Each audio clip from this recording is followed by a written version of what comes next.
E aí, pessoal, tudo bem? Chegamos à análise do último episódio de Doom Patrol e assim com a dor no coração, viu? Porque não era pra ser esse último agora, no 9º episódio. Gente, uma série boa dessa, criativa, muito bem feita, que era pra ter 15 e passar pra 9, quase metade, um pouco mais do que metade, é muito pouco, né? Espero que tenha renovação aí, né, pra terceira temporada, quarta até, porque a série é boa, mas é hora de a gente falar desse nono e último episódio aí, né, que veio trazendo aquele quase confronto ali que a gente estava tanto esperando de todo mundo com Candlemaker.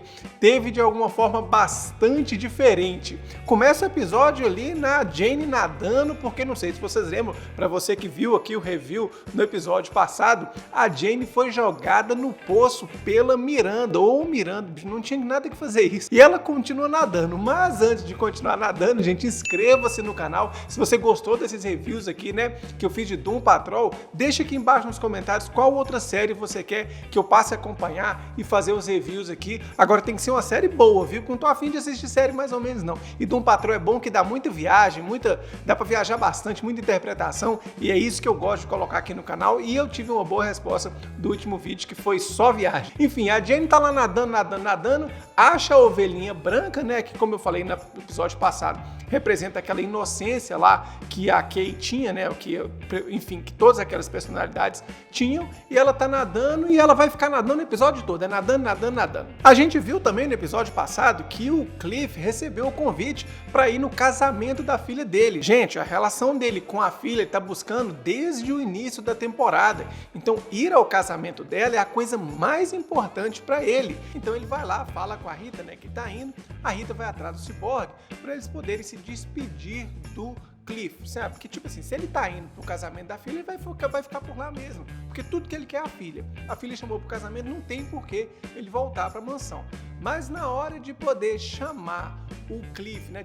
Na hora de chamar o Cyborg pra despedir do Cliff, eis que aparece a Hush, aquela aranha, acho que é Hush mesmo que chama, aquela aranhona gigante, mas ela aparece de uma vez, me dá um susto, eu tomei um susto aquela aranha, e ela é de boa, né, e ela fala assim, galera, tá rolando a treta lá no parque, lá, o Candlemaker chegou, a Dorothy não tem como acabar com ele, ela não dá conta dele sozinho, nem ela, nem o chefe, né, vocês têm que todo mundo ir pra lá. E aí quebra o esquema do Cliff, né, do robô, porque ele tava todo empolgado, felizaço de ir para o casamento da filha dele. Então ele fica ali bastante chateado, ele fala, eu já sei que eu danei tudo uma vez, vou ter que danar tudo de novo, tô achando que eu não vou conseguir chegar no seu casamento. O que é ruim quando você gosta do personagem e torce para ele, mas na hora dele finalmente conseguir alguma coisa ali próximo da filha dele, ele não consegue, porque ele vai ter que ir lá pro parque resolver esse problema do Candlemaker. Gente, nesse episódio muita coisa meio que aconteceu ao mesmo tempo. Eu vou trazendo aqui uma parte de cada vez, né? Porque para ver se dá para você ter uma ideia de como que as coisas foram acontecendo. Mas enquanto a Jane tá lá nadando, aparece a memória dela, né? Da década de 70, se não me engano, tava mirando lá no corpo da Jane, até que ela conhece um carinha, gente boa, e eles começam a se relacionar e tal. Ele vai dar um pingente de cristal para ela, né? É como se aquele pingente representasse um momento de alegria, uma coisa que diz a ela, eu posso ser feliz, eu posso ser uma pessoa comum e feliz. Ela acaba namorando com ele ali uns 2 anos, até que ele tem uma ideia de uma festa. E aí ele vai chamar os amigos dele, ela fala que ela fica sozinha no meio dos amigos dele e tal, e chama a migaiada toda pra lá e a festa rolando, até que começam as coisas estranhas na festa, que a amiga beija a outra, que beija o outro, que beija esse, e aí um dos amigos dele vai lá e dá um beijo nela. Ela fica incomodada com isso e vai lá falar com a namorada dela. Ô, seu amigo fulano tentou me beijar, e aí, o que faz? Não sei o que. O cara fala, tá de boa, é assim mesmo, todo mundo aqui gosta de você. É mais ou menos assim. E ela fala, pô, mas é isso que você tem pra me falar? Tipo, não vai achar ruim e tal? Não, a galera é gente boa, a gente precisa de experimentar coisas novas e tal, e não dá outra. Daí a 2 minutos, vira festa, aquela suruba, né? Aí ninguém é de ninguém, e acaba que o namorado dela ela, faz ela topar, ficar com um amigo dele ali, né, tal, e ela vai e acaba topando ali a força, não sei nem se tem isso, nem se topar a força, se topar a força não topou, mas enfim, vocês entenderam. Aí ela começa a ficar com o cara ali, enquanto o cara tá pegando ela vê o pai, aí ela já não fica bem mais, ela no meio da suruba lá, ela cai, e toda vez que ela cai tem um piripaque, né, aí ela vai e a gente tem um submundo. No submundo, a gente vê que a Miranda foi chamada lá pela turma, né, pela galera lá de baixo, que a galera tá culpando ela, porque a Miranda não podia ter feito isso. Gente, a Miranda, quando ela aceitou ficar com esse namorado, ela até agradeceu às outras personalidades, né, tipo assim, obrigado que vocês deixaram a gente, né, todo mundo, ter momentos felizes, ter um namoro normal, né, gostar, amar, etc. Mas aí, na hora que ela pegou esse amor que ela tinha pelo carinha, viu que o carinha não prestava, o carinha fazia ideias estranhas, e aí ela chegou e fez isso, né, de ainda assim topar entrar nessa vibe lá do cara, as outras personalidades se sentiram traídas, então elas chamam a Miranda lá, né, e falam, pô, e aí, o que você fez com a gente aqui? É nessa hora que a Miranda começa a ficar bastante triste e ela vai e se suicida, né? Ela vai, cai e se joga lá no poço. É por isso que ela se jogou no poço, que a série não tinha falado isso lá no episódio 5, se não me engano, ou 3, que a gente vê essa questão da Miranda se suicidar. Daí a Miranda some, né? E quem toma conta da personalidade é a Jane. E a Jane volta lá para a vida normal, levanta na suruba, dá um sabão em todo mundo falando que isso não é vida, isso não é amor, vocês não entendem nada de amor porra nenhuma, e não sei o quê. E aí acaba que ela sai de lá e fala, você quer ficar louco? Porque o personagem chama Crazy Jane, né? Jane louca. Então você quer ficar louco? Então meu nome é Jane e vambora. E aí a Jane sai da história. Só que isso é na memória, né? Porque agora a Jane tá nadando. Enquanto ela tá nadando ali, ela acaba encontrando no meio do poço aquele pingente que ela ganhou do namorado que ela teve lá. E o pingente representa exatamente essa felicidade de ser uma pessoa normal, mas aparece também a Miranda conversando com a Kay, que é a menina que está dentro de todas essas personalidades, né? Ou que todas as personalidades estão dentro dela. E na hora que a Miranda vai conversar com ela ali, a gente já acaba vendo que a Miranda não era a Miranda, porque enquanto a Miranda conversa com a Kay, a Jane lá no poço, na hora que ela acha o pingente, que ela puxa o pingente, vem um corpo junto ali. Portanto, aquela que estava ali, que namorou o cara, ela que era a Miranda. E a Miranda que a gente conhece tomou o lugar daquela. Então, quando a gente tem esse desenvolvimento ali, a gente sabe que o vilão dentro da Jane chama-se Miranda. E eu tava gostando dela, eu falei no episódio, gente, é a única normal que apareceu, mas ela só fez sacanagem com a Jane. E aí a gente tem meio que essa conclusão aí, já que é o último episódio, né, desse arco, né, da Jane, de que a Jane voltou agora, ela venceu a Miranda, alguma coisa assim, descobriu quem que a Miranda é, e agora a Jane que vai estar de volta. Não, mas achei uma puta sacanagem que o cara fez com ela, viu? Tipo, a mulher já não é normal, e ainda chega um idiota desse aí. E então a gente tem a galera indo pro parque. Quando chega lá, eu achando que a galera vai chegar e encontrar o Candlemaker derrotando, detonando todo mundo, mas não, chega lá, já tem a cera toda espalhada, o que tinha que acontecer já aconteceu, clima de fim de festa, né? Já todo mundo morreu, quem tinha que morrer tinha morrido, tinha cera, não sei nem quantas toneladas de cera eles gastaram para fazer esse episódio. Mas a primeira pessoa que eles encontram quando chega lá é o Kipling lá machucado, e aí ele fala, gente, o negócio, o bicho aqui tá pegando, ó, o Candlemaker tá aqui, ninguém pode com ele não, tal, não sei o quê. E eles falam, o Candlemaker, ele é aquele da memória da Dorothy?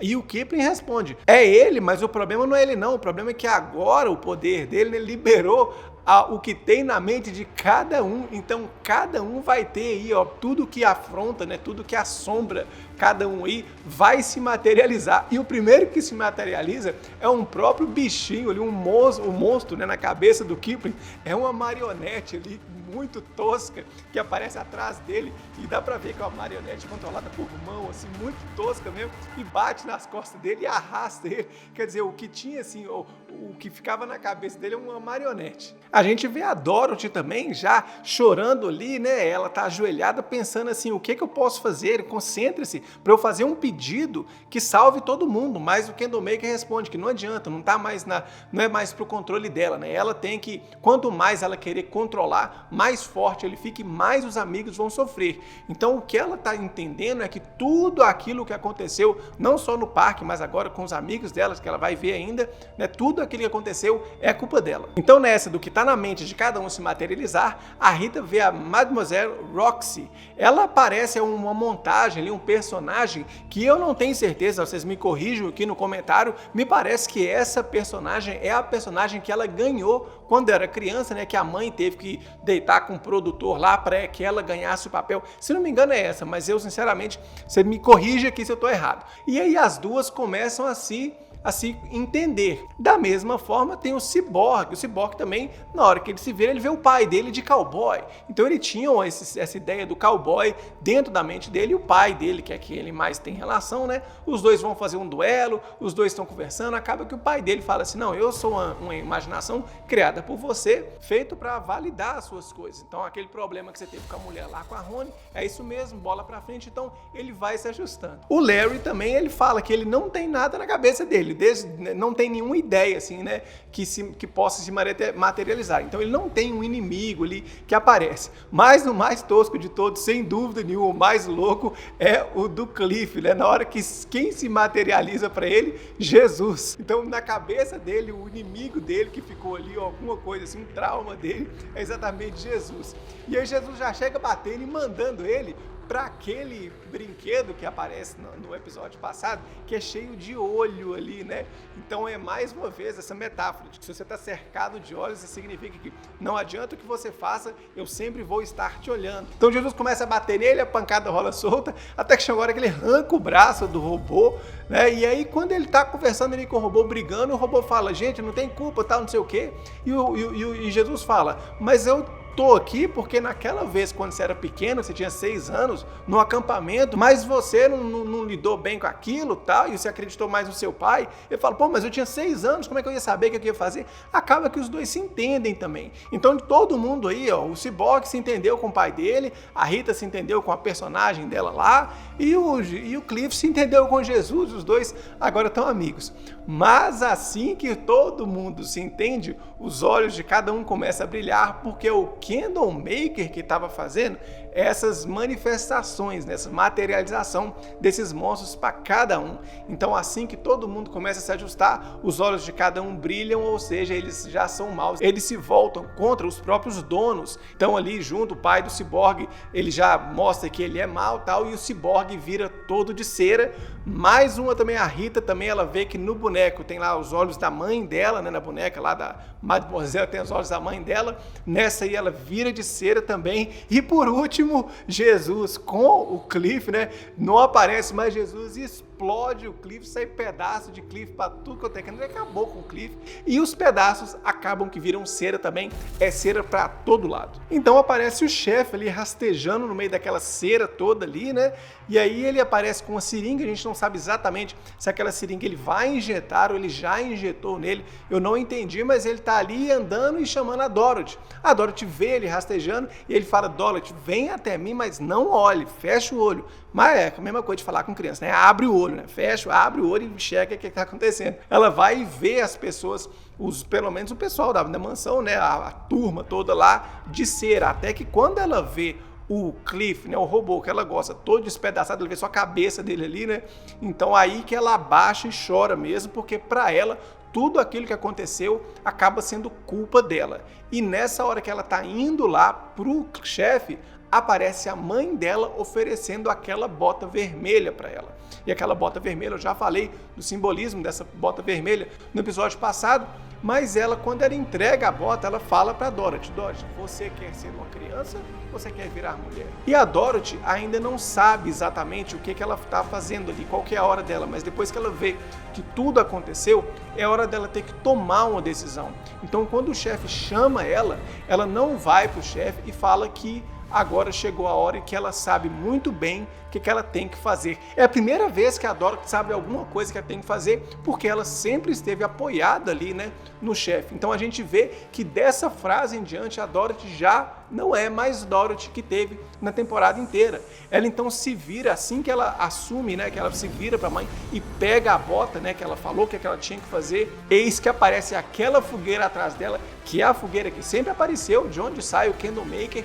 E a mãe dela fala, você vai precisar de uma arma. E a mãe entrega ali, vai entregar uma arma para ela, e nem isso ela quer, ela fala, eu faço minha própria arma. Portanto, ela negou, né, por seu crescimento, negou o pai dela, o chefe, e ainda negou a própria mãe que entregou a bota para ela. Ou seja, ela entendeu que dali para frente é um desafio único e exclusivo dela. Então ela virando para os dois, falando que já sabe o que está fazendo, ela se encaminha para a fogueira, e assim que ela chega perto da fogueira, né, emana dali, sai dali o Candlemaker falando, é hora de você encontrar seu destino. E ele pega ela, abraça ela e leva para o fogo, e fim de papo. Então a gente agora vai ficar pensando, a Dorothy vai entrar no mundo, pelo menos assim eu vejo, já que ela sabia tanto o que ela estava fazendo, ela vai entrar já crescidinha no mundo do Candlemaker. Ao invés dela ter que enfrentar o Candlemaker no mundo dela, ela vai com o Candlemaker para onde ele mora e vai vencer ele lá.